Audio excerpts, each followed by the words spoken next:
Welcome inside the OUA Basketball Show, everyone. My name is Griffin Porter, and boy, oh boy, has a lot happened since the last time we talked to you here on the show. We crowned some provincial champions.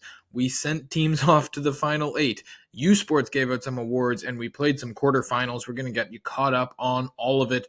First, last weekend, the Critelli and Wilson Cups are given out. The Queens Gales beat the Brock Badgers for the Wilson Cup 79-76, and the Carleton Ravens beat Queens 63-55 for the Critelli. Start with the Critelli. Julie Chadwick, 14 points, 17 rebounds. Laura Donovan, 18 points for Queens, but it's not enough to overcome the team attack of the Carleton Ravens. Callie Pockernick, 20 points. Teresa Donato, 15 points. Dorcas Buisa, friend of the show, 12 and 8 rebounds. And Carleton holds Queens to less than 33% shooting from the field and allowed just 6 points in that first quarter. Talk about setting the tone in the championship game. The Gales tried to fight back in the second half, played much better, but Pockernick scores 8 of her 20 points in the fourth quarter to close that out and capture Carleton's second consecutive Critelli Cup, the men's final. Surely you've seen it, the entire Canadian basketball world abuzz with the heroics of Cole Sillis. The hero moment in Kingston. We all know the shot seen across the country. He rises up and drills the buzzer beater 3 to capture the Wilson Cup for his Queens Gales. He was their best player all night long in that one. 29 points on 10 of 19 shooting. Our two OUA athletes of the week, surprise, surprise, Callie Pockernick and Cole Sillis. But of course, the OUA action was not done there, so the women head off to Edmonton and the men to Quebec City to compete in the Final 8. We're recording this here late on Friday night so that we're able to get all of the quarterfinal results to you before this show goes out. And by and large, the representations of Ontario doing very well at the two tournaments, not undefeated, unfortunately. But first, we got to talk about the awards banquets where the OUA, as always, very well represented. Xavier Spencer from Carleton won the Dr. Peter Mullins Trophy for Men's Rookie of the Year.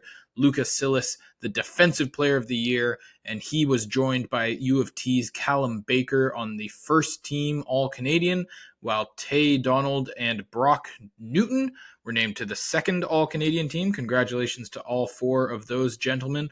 Then on the women's side, the OUA also capturing the National Rookie of the Year trophy as TMU Bold rookie Katrina Garvey wins the Kathy Shields Award.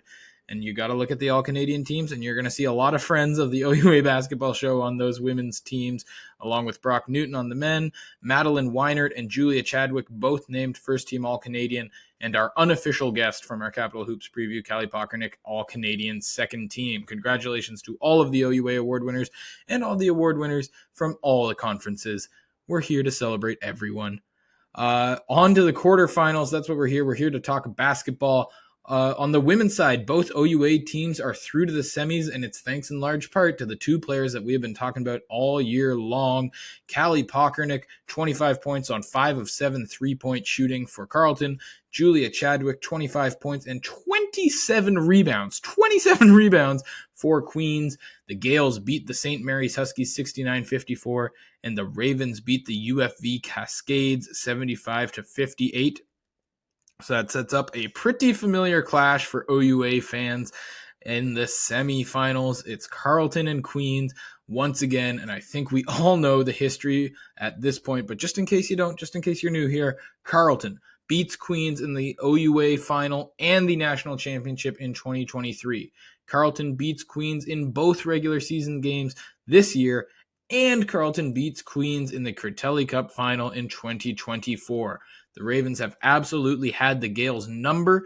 They have denied them championships that would have been very well deserved if Queens had won them, and now they're going to look to do it again. You got two of the best in the country in Chadwick and Pockernick, two of the best in the country in Sinclair and Meadows, the coaches. I've broken this matchup down every which way many times over the course of the season because these two teams just do not stop playing important games against each other. And for now, Carleton has not stopped winning them. So we won't do the full breakdown again here. And that's especially because I think a large part of it is going to come down to the attitudes of these two locker rooms. It's one last shot for many of these Queens players to knock off the Ravens, who have foiled them at every single turn and set themselves up on a path to the championship. Meanwhile, the Ravens, they're looking to live up to the name on the front of the jersey. It's always a big deal to wear that Carleton uniform, and they want to establish themselves in Canadian basketball history with back-to-back championships. Everything on the line tomorrow, 10 p.m. Eastern from Edmonton. I will be sat. I know everyone watching this will be seated.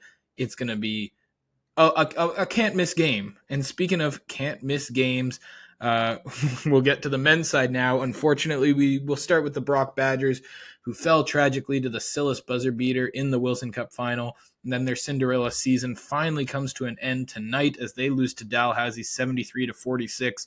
Some bad shooting luck dogging the Badgers in this one. But really, the entire program deserves a massive, massive shout out. All the players and coaches and staff members for giving us an OUA playoff run that will not soon be forgotten. I'm really excited to see what the Badgers can come back with next year. The Ottawa GGs are through to the semis as they take down UQAM 78-71.